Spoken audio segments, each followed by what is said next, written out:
Death, one of the most dismaying yet an integral part of our lives. But there are people who dedicate their lives to ensure the welfare of those who are long gone.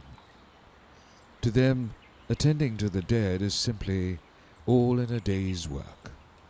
So what possibly motivates them to pursue such an extraordinary and somewhat morbid career? Passion? Or something much more complicated? Something which the eyes of an outsider can never behold or comprehend.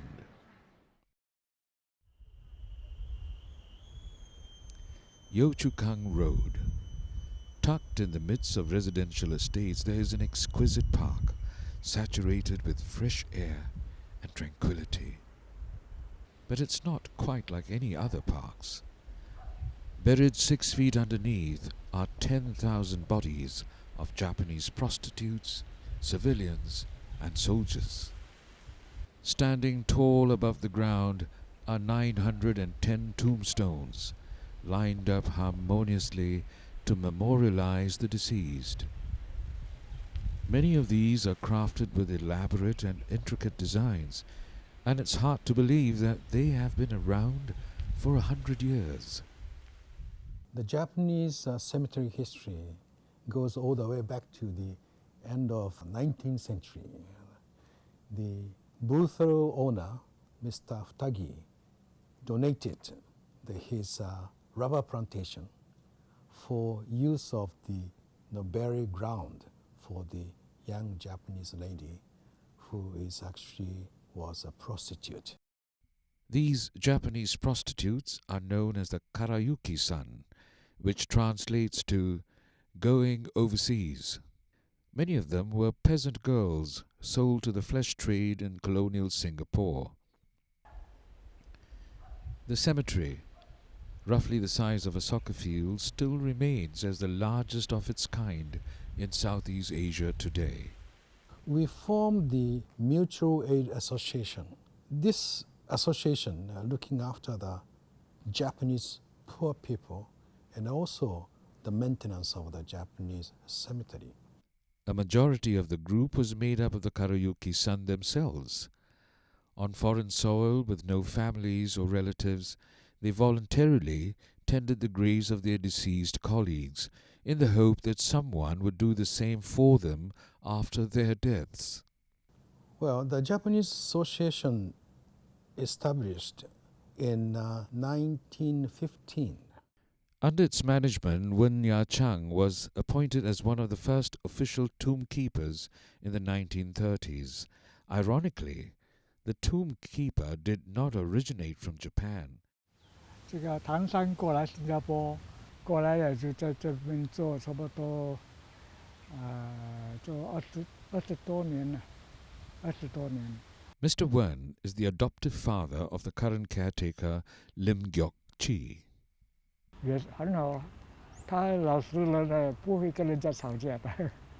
他以前来到新加坡是没有人了，他没有亲戚在这边。不过他不知道认识到那个一级国呀那个老板，他老板看他没有做工，他就拿100块给他了，这样他就推他进来做，这样一直做下去了。 When World War II ended in 1948, all Japanese in Singapore were repatriated by the British government, and thus the cemetery fell into disuse. Despite the situation, Mr. Wan still unconditionally continued his duties as the tomb keeper.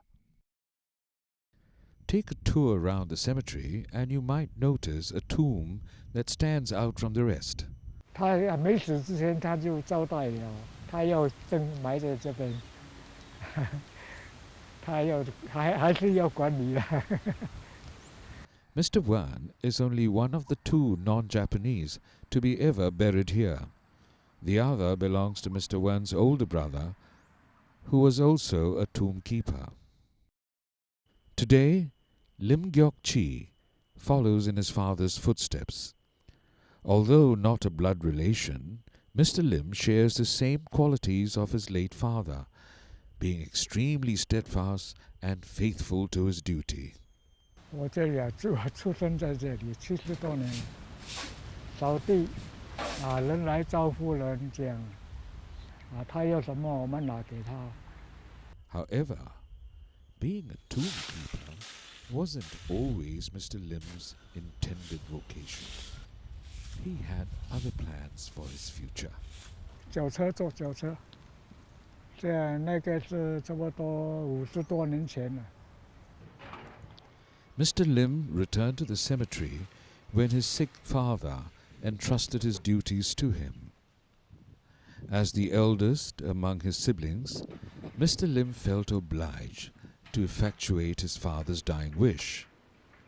Over time, he started to appreciate this job more and grew attached to it. 我的工作还蛮好，没有人管，我自己一个人在这里扫地有朋友来就讲点话这样。两夫妇都在帮忙做工他好像我在外面晒太阳晒太久，他冲茶买点心回来吃这样，吃了就是在这边里面很爽以前很爽在甘榜来的嘛，想很好的，对了，地方住这么大，那个屋凉凉爽爽这样。Mr. Lim and his family live in a house beside the cemetery. To us, it may seem a little odd, but to them, this is their home. 什么有人见鬼我们也没有见到。这以前呢，他好像什么有一个吉嫂，他说早上起来要经过我们这边过出去嘛，他说有见到东西，我说你有见到，我都没有见到，怪怪的事都有了。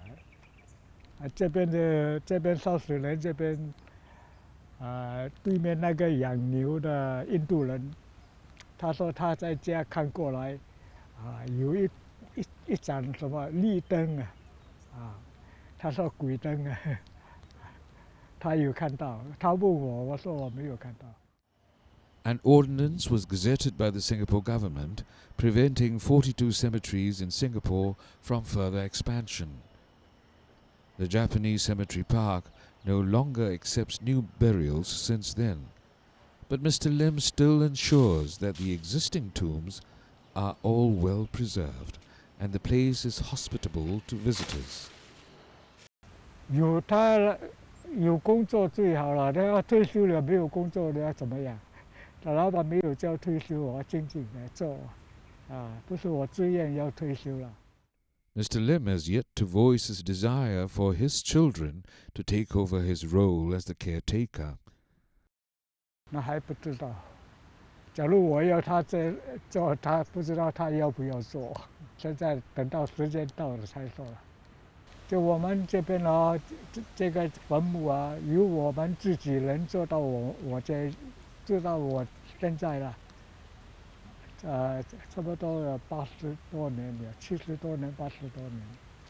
Just as he and those before him did, Mr. Lim sincerely hopes that his passion to safeguard the cemetery will be passed down to his descendants.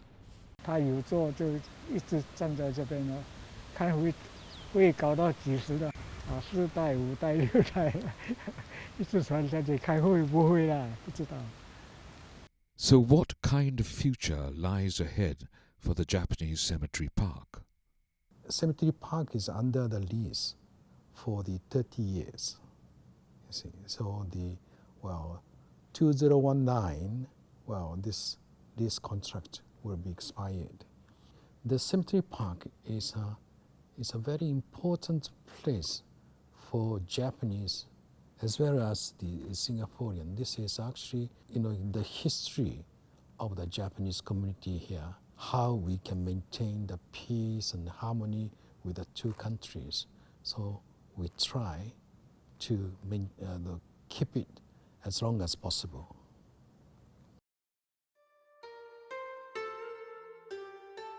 Today, the Japanese cemetery park is open to the public and is frequented mostly by Japanese tourists. Its serene environment attracts many locals too, some for inspiration, some simply for a peace of mind. As time passes, the memories will fade, and their footprints left behind on the earth will inevitably be washed away by the waters of a new age. But be it a decade or a century, the timeless exemplary dedication and hard work of these simple caretakers may well be the perennial virtues that will remain for generations to come.